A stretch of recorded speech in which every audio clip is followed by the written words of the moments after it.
Maryland Wrestling is entering the home stretch of its regular season, gearing up for the Big Ten and NCAA championships.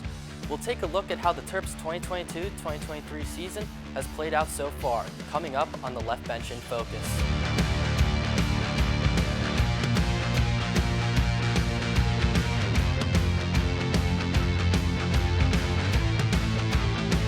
I think we're capable of having better performances.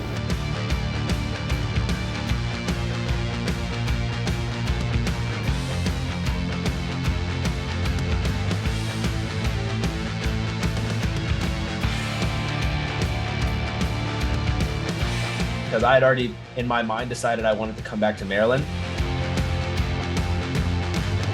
Hello and welcome to the Left Bench in Focus, presented by Terps Sports Central. I'm Ben Wolf. And I'm Sam Jane. Ben, as you mentioned, in the next 15 minutes, it's going to be all about Maryland Wrestling. And boy, do we have a lot to get to. That's right, so why don't we start with the Terps weekend matches up in your home state of Michigan. That's right. Maryland started its season off hot back in October, but once the team entered conference play, things began to go downhill. We'll start off with this past weekend's matches, where the Terps suffered a couple crushing losses in Michigan. They first took on Michigan State, where Braxton Brown won his 18th match of the season and remains undefeated in dual matches. Jaron Smith successfully picked up his second pin, but it wasn't enough to overcome MSU, and Maryland took the L 37-9. 2 days later, it was time for the Terps to take on number 3 Michigan. John Martin Best notched the first pin of his college career at 165. But with those key wrestlers missing, the Terps dropped this one 44-5. Unlike the Michigan match, this Maryland team started off incredibly hot in the non-conference season. A ranked win over Pittsburgh catapulted the Terps into their first top 25 spot since 2013. Crazily enough, the last time Maryland had beaten a ranked team, that was also 10 years ago when they defeated number 20 Wyoming. But the Pitt win wasn't all. Maryland also dominated Duke 38-0 and Navy 18-15. Jackson Smith and Braxton Brown led the way for the Terps in those matches, improving them to an undefeated 5-0 record. But Ben, that would soon change once the Big Ten boys rolled around. Now conference play has been the complete opposite for the Terps, as they have yet to win a single Big Ten match this season. Maryland has faced a gauntlet of ranked opponents, including Ohio State, Illinois, Michigan, and Michigan State.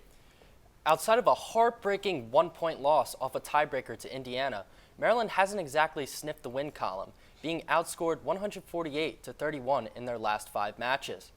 The Terps will look to snap their 7-year winless streak in Big Ten play as they prepare to hit the mat against Rutgers on Saturday at the Pavilion. Here's head coach Alex Clemsen after Maryland's loss to Ohio State at home. We didn't have our best night tonight.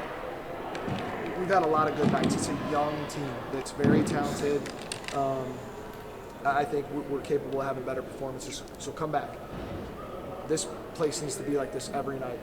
When the students get back on campus, right, we're at a weird winter break at Maryland. We go late, we start late. Come out. And now to break down everything we've seen from the Terps so far and look ahead to the rest of the season, we're excited to welcome on Matthew Neus, who covers the team for the Diamondback. Matt, it's great to have you here. Yeah, thanks for having me. Yeah, so to start us off, Alex Clemsen, obviously 4 years into his tenure here, and Maryland's had some promising starts to their seasons, but it seems as if they are struggling to compete in Big Ten play, as we talked about. Is that a sign of the conference as a whole, or is that more that there's really no signs of tangible improvement coming out of College Park? I would definitely say that's, the Big Ten as a whole. They're the premier collegiate wrestling conference. In the opening preseason poll, they had 12 teams in the top 25 or receiving votes, which is Indiana and Maryland that didn't receive any votes. But then you saw Maryland, crack into that top 25 after ranked wins. They went on a 4-match stretch where they had ranked teams. Top 10, top 15 teams. There is improvement. The scores don't show that. But, when you look at the teams they're playing and the individual rankings that they have, there's definitely improvement there. And despite the struggles that the team has had since the calendar flipped to 2023, who has stood out to you in their individual bouts? I would definitely say Braxton Brown at 125. 125 has been a weight class that they've struggled in. Past couple years they had some guys who just couldn't get it done. But the redshirt freshman from Texas, he's been able to get it done. I think he's on a 9-game winning streak in individual bouts. Hasn't lost in an individual bout. He's just picked up losses in the Tiger-style invite, Southern Scuffle, those tournament-type duels and matches. But, when you can consecutively get wins at 125 to start off matches, it just builds the momentum going forward. And hopefully, if he can get a win, more guys can get wins going forward. Yeah, Brown has been really impressive to start off this year. But what has been the biggest challenge for them, would you say, in terms of not picking up any Big Ten wins? What's been the biggest struggle for that Maryland team? I think right now it's a lot of injuries. I know they have the flu going through the team right now. That's why you lost Jackson Smith, Ethan Miller, Braxton Brown too on Sunday. But I think just, the Big Ten is so tough. Penn State #1, Iowa #2, they played each other. I mean, it was back and forth, neck and neck. So it just speaks volumes to how tough the Big Ten is. And I mean, they could put good performances out there. But, when you play top 10, top 5 guys, it's just you can't get it done. Well, before you go, I want to ask you about the future of Maryland wrestling. Coach Alex Clemsen likes to talk about making College Park a premier destination for wrestling. Do you think he's on the right path for that so far? Yeah, definitely. I mean, if you look at his resume, he started at Missouri, another wrestling powerhouse that's not in the Big Ten. Coming here, it's his 4th season. I mean, first ranking in his tenure. He's still looking for that Big Ten win, but if you ask him about it, all he's going to say is it doesn't matter about the Big Ten win, it matters about the individual rankings come March. When you look at the individual rankings, 5, 6, 7 guys in there. I mean, Braxton Brown, Miller Time, Callan Ethan, Michael North, Dom Solis at times, then Jackson and Jaron Smith, the 8-year veteran. So if you look at the individual rankings, there's a trajectory going forward, and he is the guy for the job, I feel. How mature is Jaron Smith? I mean, the guy's an 8-year veteran. Is he just – what type of guy is he since you've been around the program? I mean, when you're looking for a guy to lead your program forward into the Big Ten, I mean, Jaron Smith is the guy to do that. He has the experience. He was there the last time they won in the Big Ten in 2016. I mean, he has that experience. He is moving up the weight class this season to the heavyweight for Jackson Smith to slot in at 197. But, I mean, when you got a guy for 8 seasons, that much experience, I mean, you can't ask for much more. Yeah, it's incredible. Well, Matt, thank you so much for coming on and breaking everything down with us. Yeah, thanks for having me. Yeah, you can read Matt's work at diamondbacknews.com. That's dbknews.com. And find him on Twitter at Matthew_Neus.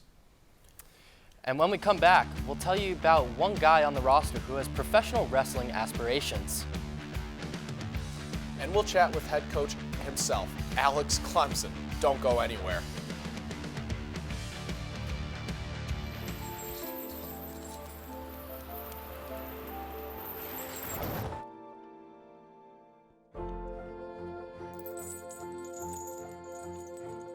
Did you know dragging chains can spark a wildfire? Only you can prevent wildfires. Welcome back to the Left Bench in Focus, brought to you by Terps and Sports Central. I'm Sam Jane, joined alongside by Ben Wolf. And Ben, we talked about it earlier, but the Big Ten wrestling has just been an absolute gauntlet this year. You're right, and 2 rival teams just faced off this weekend in the Ultimate Showdown, which set a new record for Big Ten viewership. Every few years, you hear about a 1 versus 2 matchup in college football or college basketball, and people tend to talk about it for weeks and months on end.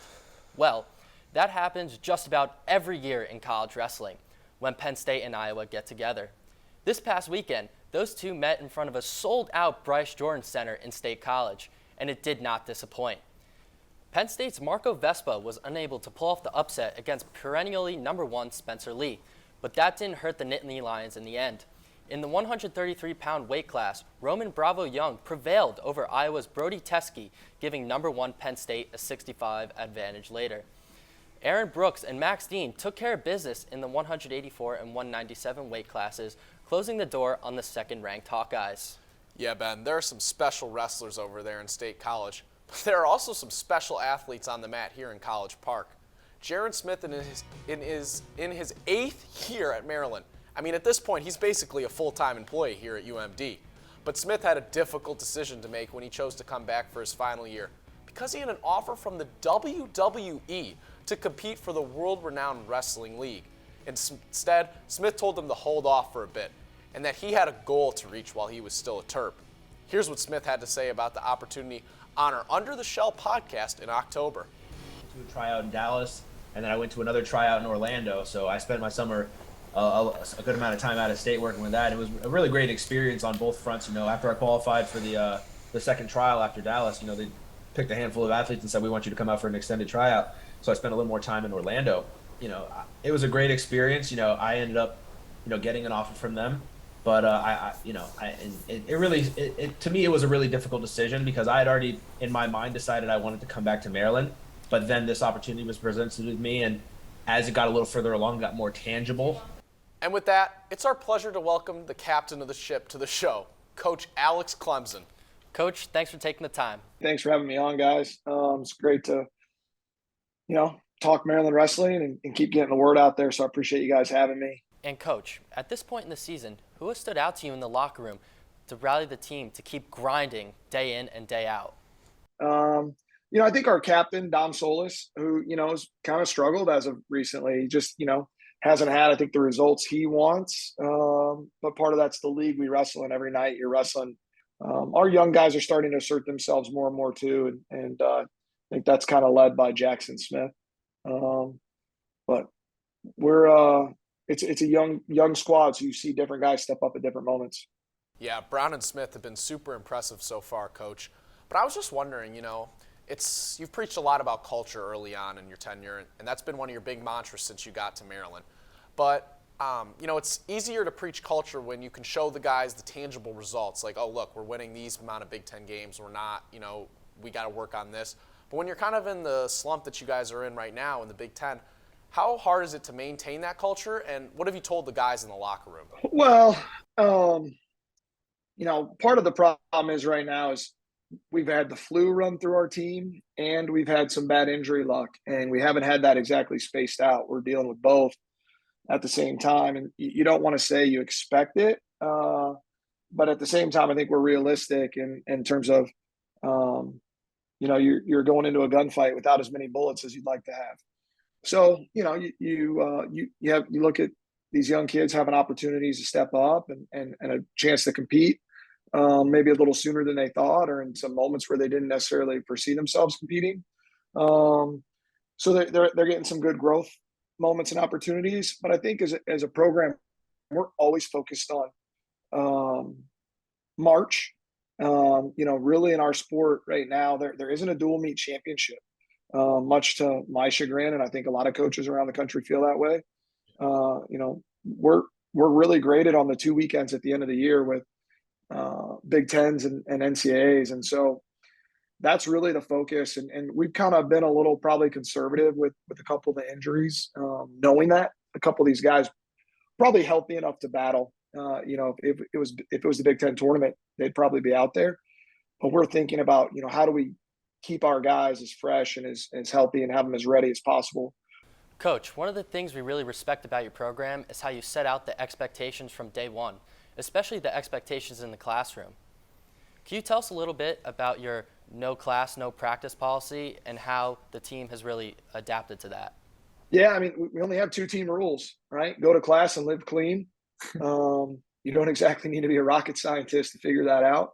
But we're really upfront with people in the recruiting process. When we're talking to parents and coaches and kids alike, I mean, it's just that simple. And I tell them all the time, if you think this is a pitch or a ploy or a recruiting tactic, don't come here. We won't like you. You won't like us. We won't get along. And the go to class means everything academically. If you have a tutor, if you have a study session, if you have a one-on-one, if you have study hall assigned, you have to go to everything academic related. You have to hand in all assignments on time and complete. You have to sit for all exams when they're given, unless, there's a conflict that's been predetermined. So we do class checks and we get professor notes and we do our own class checks. And if a kid isn't in class, they don't practice. And you miss practice, you sit there, or you miss class, you sit and watch practice. You miss a second time during practice, you go to study hall. You miss a third time, that's when, competition can be lost. And we flirted with the 2 strikes last fall. I was thankful that we didn't get to 3. hopefully our young guys have learned their lesson. But it's just the thing for me is the Big Ten wrestling is so hard. And then you come to a school like Maryland that's one of the best public institutions in the world. And that's why you come to Maryland is for both. And it's hard to be good in school when you're worried about your single leg. And it's hard to worry about your single leg if school's hanging over your head. And we try to help our guys control as much as they can on the front side by, just going to class and handing in your assignments and studying ahead of time and just being prepared, just like they would with their weight and their strength and their injuries and their technical development and all the things. So we attack school like we attack wrestling, and our kids know that they're going to get a meaningful degree. Yeah, it's super interesting to hear you talk about that, Coach. I mean, education's obviously super important, but I think it's really respectable how you lay out those guidelines even when you're in the recruiting phase and basically telling guys, look, this is what it's going to be. Come here or don't come here. But I was just wondering, when you came to Maryland, you told us that you had talked with athletic director Damon Evans, and you kind of laid out a plan for you and the wrestling program as a whole.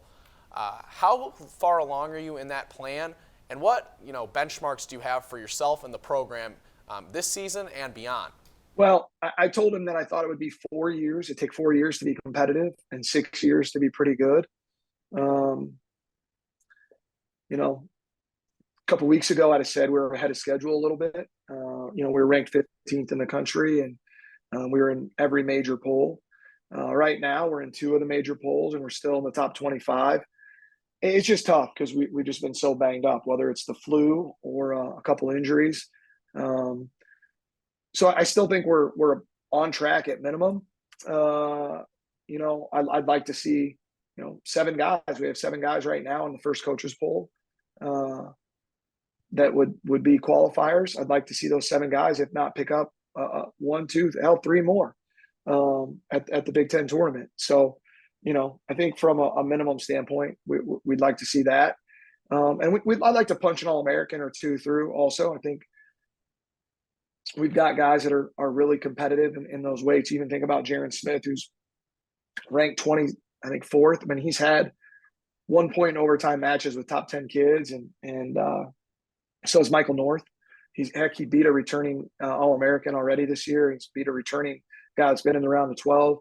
So we've had guys competing at a high level. I'd hope that, come that last weekend in March, we can put it together and punch a guy or 2 through to Saturday. Well, Coach, we really appreciate the time, and we're glad to have you guys back at the Pavilion this weekend after that long road trip. Appreciate it, you guys. And that's going to do it for this edition of the Left Bench in Focus. Ricky Podgorski and Alexa Wooten will have you covered for TLB here in Studio A this Tuesday. And in the meantime, keep up with all of Terrapin Sports Central's coverage on Twitter, Instagram, YouTube, and online at terrapinsportscentral.com. We'll see you next time.